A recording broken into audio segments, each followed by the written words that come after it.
সমস্ত প্রশংসা আল্লাহর। তো বাপজান আমার, আল্লাহ তাবারক তাআলা বলেন কোরআনুল কারীম সূরা ইসরা 111 নম্বর আয়াত, আল্লাহ বলে বান্দা তোমরা বলো নবী হে বলো বলো সমস্ত প্রশংসা আল্লাহর। তাহলে বাবা আমার, হে মা আমার বেটি রে, পৃথিবীতে যতদিন বেঁচে থাকবো আমার আল্লাহ আপনাকে আমাকে যতদিন হায়াত দিয়েছে, আল্লাহ আপনাকে আমাকে যতদিন রুজি দিয়েছে এই পৃথিবীর মুখে বাবা আমার আল্লাহ বলে বান্দা প্রশংসা হবে আমার। তো বলবো চাচা পৃথিবীর যে কোনো কোনায় থাকুন না কেন, উঠতে বসতে আল্লাহর প্রশংসা করবেন, আল্লাহর নিয়ামতের শুকরিয়া আদায় করবে। একবার বলেন সুবহানাল্লাহ। বাপজান, তো যে সমস্ত বাপজিরা 5 টাইম নামাজ পড়ে, যে সমস্ত মা খালারা 5 টাইম নামাজ পড়ে, এরা সবসময় আল্লাহর শুকরিয়া আদায় করে। কিন্তু যারা বেনামাজি এরা খুবই খুবই আল্লাহর শুকরিয়া আদায় করে। জি, যে সমস্ত ভাইরা, যে সমস্ত বোনেরা, যে সমস্ত বাবারা, যে সমস্ত বাপজিরা 5 টাইম নামাজ পড়ে এরা সব সময় আল্লাহর শুকরিয়া আদায় করে।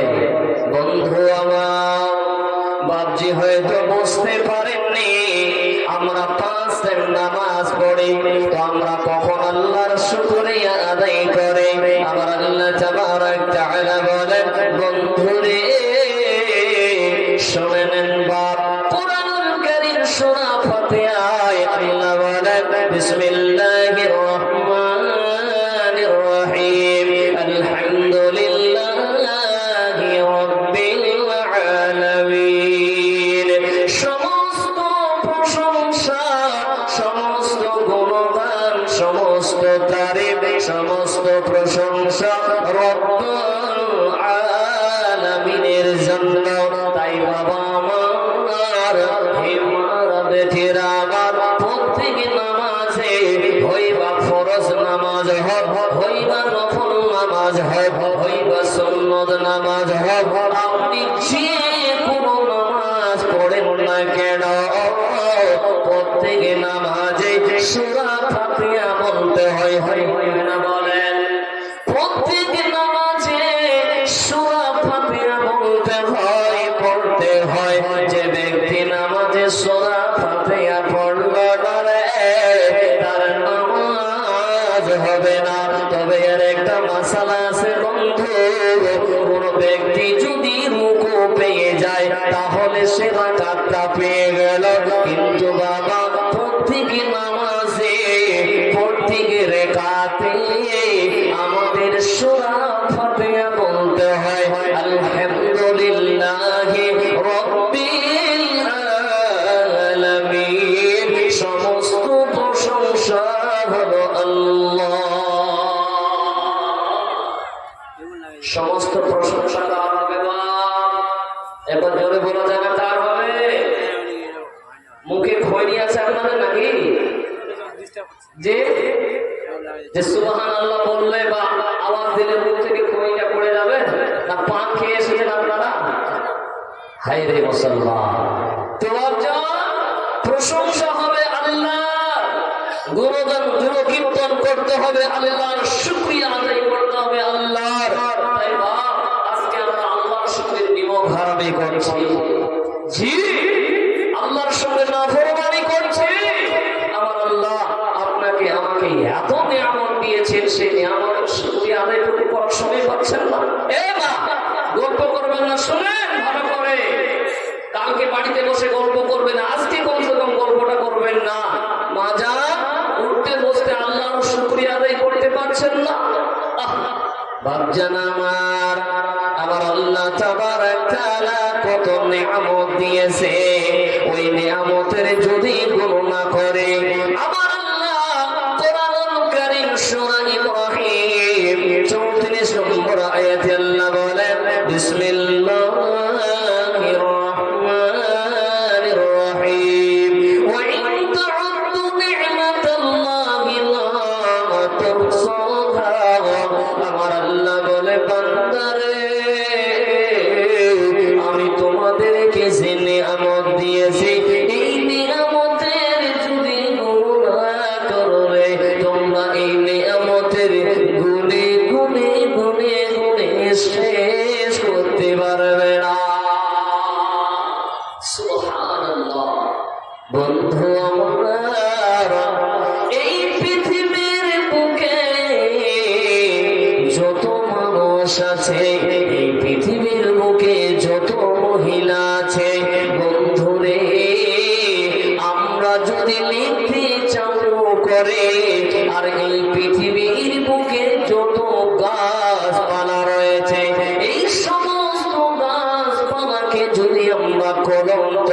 তালি তৈরি করে আর পৃথিবীতে যত মানুষ আসে রে, আমরা যদি সকলেই লিখতে চালু করে, আমার আল্লাহ বলে বান্দা তোমরা শুনে নাও, ওয়াইন তাউদ্দু নি'মাতাল্লাহি লা তুহসুহা, তোমরা আমার নিয়ামত গুনে গুনে গুনে গুনে শেষ করতে পারবে না।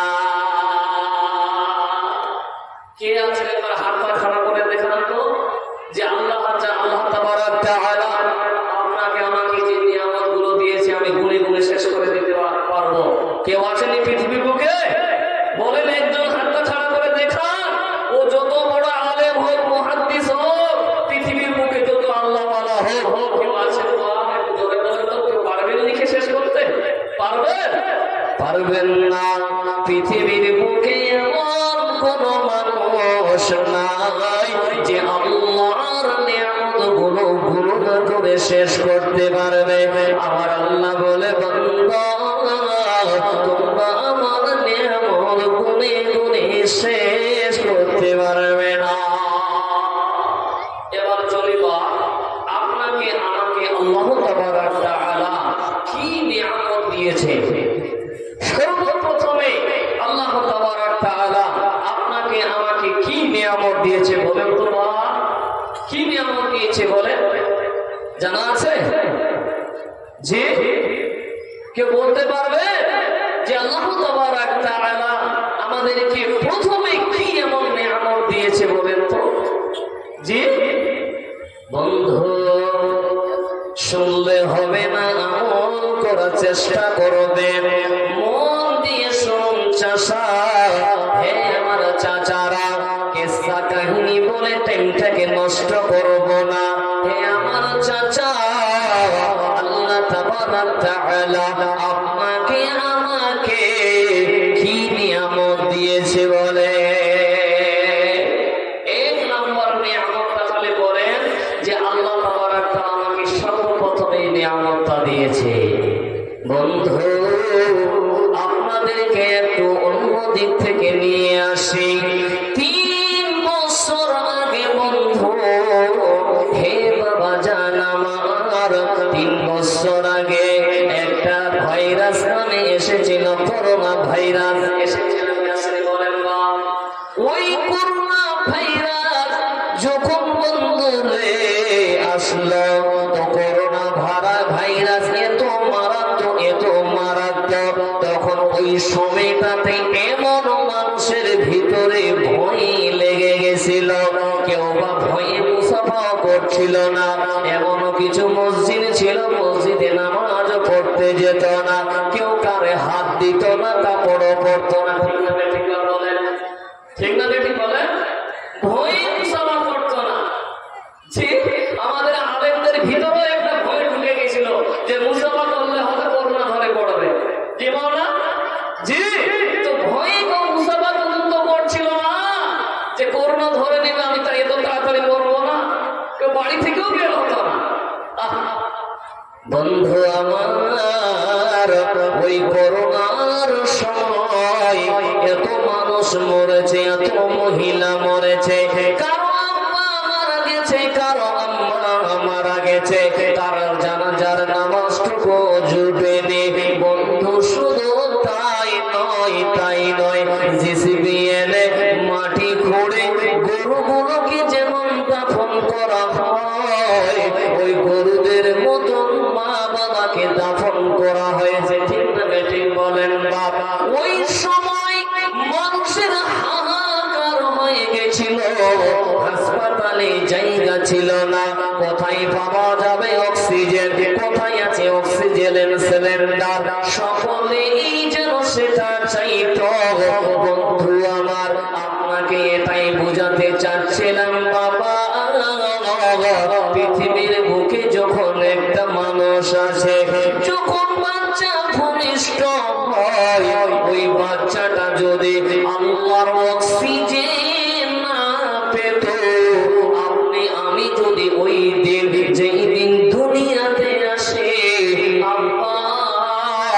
আপনি আমি যদি আল্লাহর অক্সিজেন না পেতাম, তাহলে তাহলে আজকে দুনিয়ার মুখ কারো দেখতে পেতাম না। কথা ঠিক না বেঠিক বলেন? বা একটু আওয়াজ দেবেন, ঠিক না বেঠিক বলেন? জি না বুঝতে পারছেন না আমার ভাষা? তো বাচ্চা যেদিন বাচ্চা ভূমিষ্ঠ হয়ে দুনিয়াতে আসে, তো আল্লাহ তাবারক তাআলা আপনাকে আমাকে যেটা নিয়ামত দিয়েছে সেটা হলো অক্সিজেন। যদি আপনাকে আমাকে এই আল্লাহর নিয়ামত এই অক্সিজেন যদি না দিত, পৃথিবীর মুখ আমরা দেখতে পেতাম না। চাচা, আপনার মতো একজন বয়স্ক মানুষ আমেরিকায় গেছে চিকিৎসা করার জন্য। তিনি 20 দিনের মতো আছেন।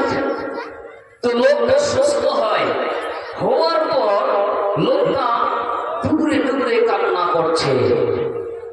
লোকটা এত কান্না করছে, সুস্থ হওয়ার পর ডাক্তাররা দেখছে, এবার ধরা পড়ছে যে চাচা যেন টুকরে টুকরে কান্না করছে। সমস্ত ডাক্তার জমা হয়ে গেল। চাচা একটু মান্যগণ্য ব্যক্তি ছিল, এসে বললেন, চাচা, হে আব্বু, কেন কান্না করছেন বাচ্চা ছেলের মতো ডুবরে ডুবরে? আপনার 3 লাখ টাকা 2 লাখ টাকা বিল এসেছে, এই কারণে কান্না করছে? চাচা, আমার চাচা উত্তর দিচ্ছে, বেটা রে,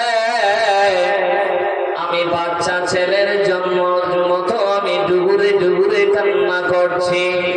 বেটা রে, তোমরা মনে করছো আমার 3 লাখ টাকা বিল এসেছে, এই জন্যই আমি কান্না করছি।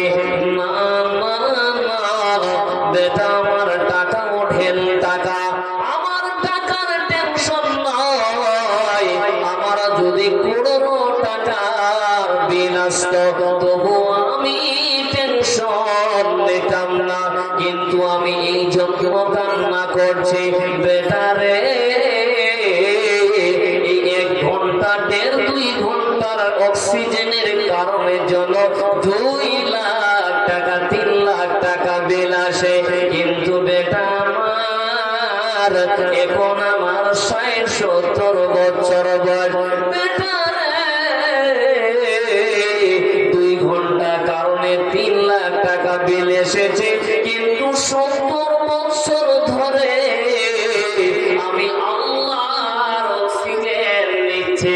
আমার আল্লাহ তো একবার বলল না, হে আব্দুর রহমান, হে আব্দুল সাদ্দাত, আমাকে 2-3 লাখ টাকা দাও। না না না না না রে, আমি আল্লাহর অক্সিজেন ফ্রিতে ফ্রিতে নিচ্ছি। শুধু তাই নয় বেটা রে, তোমাদের অক্সিজেন দিয়ে আমার কাজ হবে না। আমার আল্লাহ যেটা অক্সিজেন দিয়েছে, এই অক্সিজেন আমার কাজ হয়েছে। চাচা, কে আছেন গো? 10টা মিনিট মুখ দিয়ে নাক দিয়ে দম নিবেন না, একবার নাকটা বন্ধ করেন দেখি। বন্ধ করেন, নাক দিয়ে মুখ দিয়ে দম নিতে হবে না, বন্ধ করে দেখা। বন্ধু আমার, কোন ভাই আবার নাক বন্ধ করেছে। হে ভাই জান, হে বাপ জান, আমার আল্লাহর অক্সিজেন যদি বন্ধ হয়ে যায়, আমার আল্লাহ যদি 10 মিনিটের মতো 10 মিনিটের জন্য যদি আমার আল্লাহ অক্সিজেন বন্ধ করে দেয়, বাবা, হে ভাইরা আমার, হে সোনামণিরা আমার, পৃথিবীর বুকে মানুষ বেঁচে থাকতে পারে না, মানুষ হুর হুর করে চলে যাবে রে। কেউ কাউকে মাটি পর্যন্ত দিতে যেতে পারবে না। তো বাবা আমার, আল্লাহ তাবারক তাআলা আপনাকে আমাকে যে নিয়ামতটা দিয়েছে সেটা হলো অক্সিজেন। বাবা,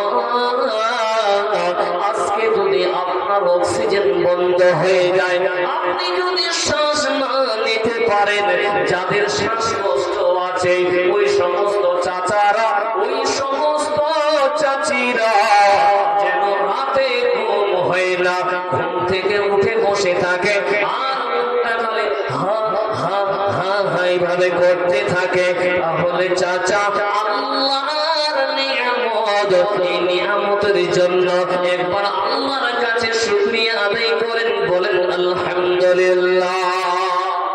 একবার জোরে বলেন আলহামদুলিল্লাহ। বাপজান, এই অক্সিজেন বন্ধ হয়ে গেলে কালকে আপনার জানাজার নামাজ পড়ার মতো লোক আসবে, সবাই হাজির হবে।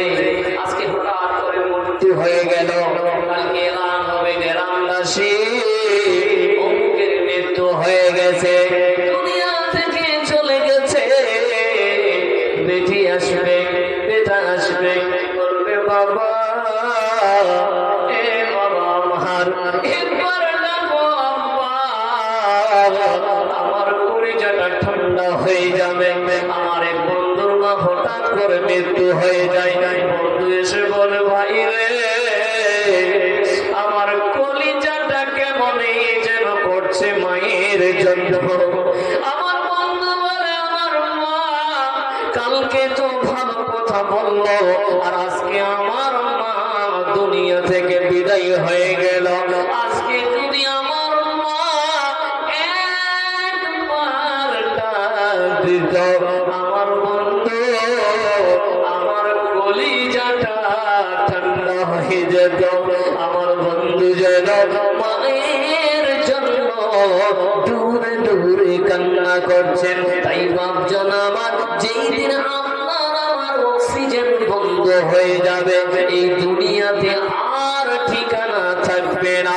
আপনার আমার ঠিকানা হবে কবর। থাকবো কেমন আধারে, কঠিন ওই কবরে, ও গো আমার আল্লাহ। থাকবো কেমন আধারে, কঠিন ওই কবরে, ও গো আমার আল্লাহ। কাঁদি তাই অঝরে, জানাই গো তোমার দরে, ও গো আমার আল্লাহ। ও যাহার নাই বিছানা নাই সাথী গো, ও যাহার নাই দরজা নাই জানালা, নাই আছে খাট বিছানা, নাই আছে খাট বিছানা, কঠিন ওই কবরে, ও গো আমার আল্লাহ। থাকবো কেমন আধারে, কঠিন ওই কবরে, ও গো আমার আল্লাহ। মা, অক্সিজেন বন্ধ হয়ে গেলে সাথে সাথে কবরে যেতে হবে। আর 10 মিনিটের জন্য ওই পালকের বিছানায় আপনাকে আপনার ছেলে রাখবে না, আপনার বিবিও রাখবে না। এই দুনিয়াতে কেউ কারো নয়, এই দুনিয়া ছেড়ে